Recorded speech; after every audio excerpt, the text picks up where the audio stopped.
Today, we will listen to the fourth story of Vikram Betal, whose title is Who is More Sinful?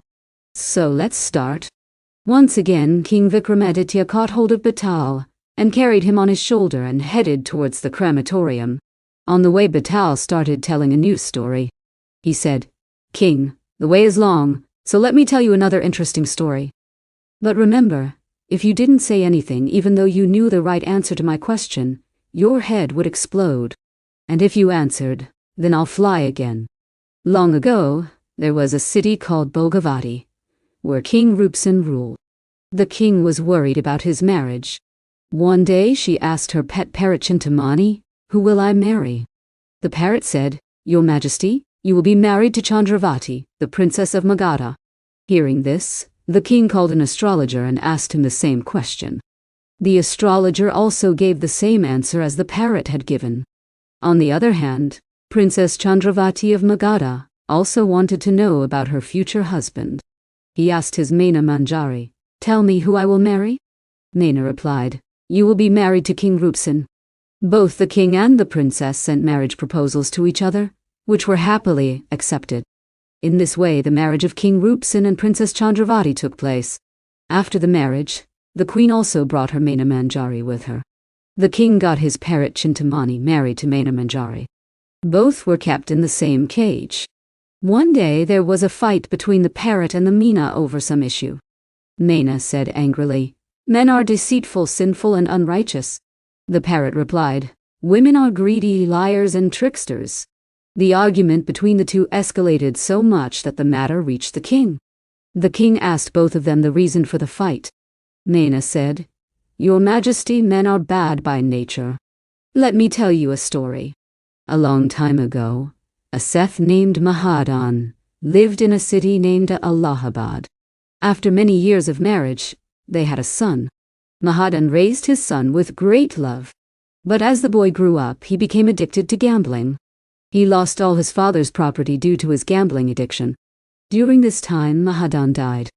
When the money ran out, the boy left his town and went to a town called Chandrapuri.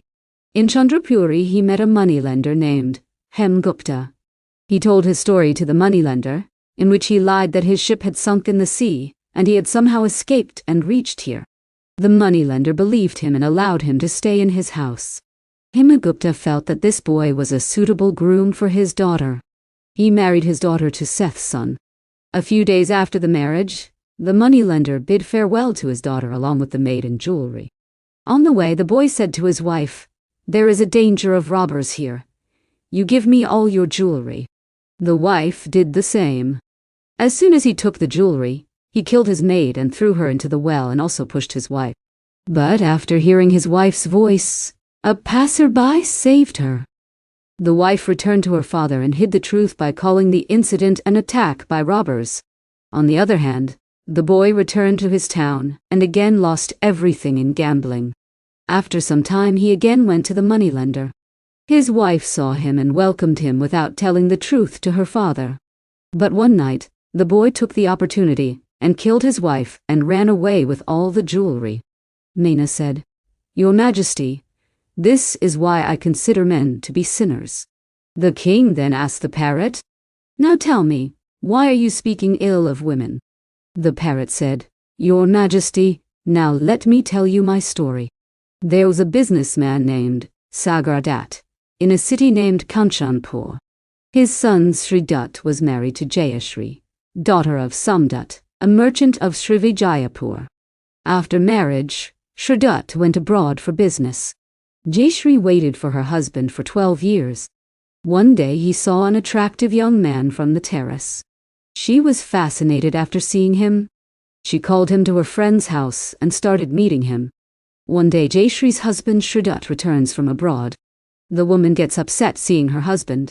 Tired, Sridutt falls asleep as soon as he lies down on the bed to rest. Seeing the opportunity, his wife goes to her friend's house to meet the young man. Seeing him going out at night, a thief chases him. He sees that she has gone to some house. Sadly, the young man dies due to snake bite. As soon as Jayashri looks at him, she feels that he is sleeping. She goes closer to him At the same time, the ghost sitting on the nearby peepal tree enters the body of the dead young man and cuts off the woman's nose and sits back on the tree. Crying, she reached her friend and told her the whole story. Hearing everything, her friend advises Jayashree to go home quietly and start crying loudly. As soon as someone asks about the nose, tell them that your husband has cut it off. She does the same. The next day, Jayashree went to the king and accused her husband of cutting off her nose.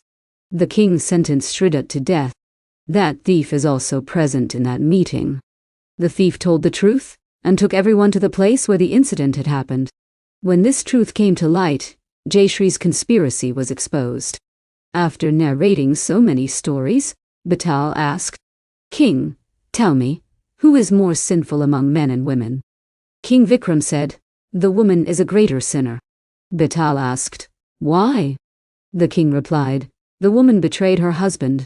She tried to get her husband killed by lying, whereas the man did wrong only for his own selfish reasons. Cheating and lying are greater crimes." On hearing the king's answer, Betal said, "You answered correctly, but you broke your promise. Therefore, I am flying again to the tree." Saying this, Betal again hung himself on the tree.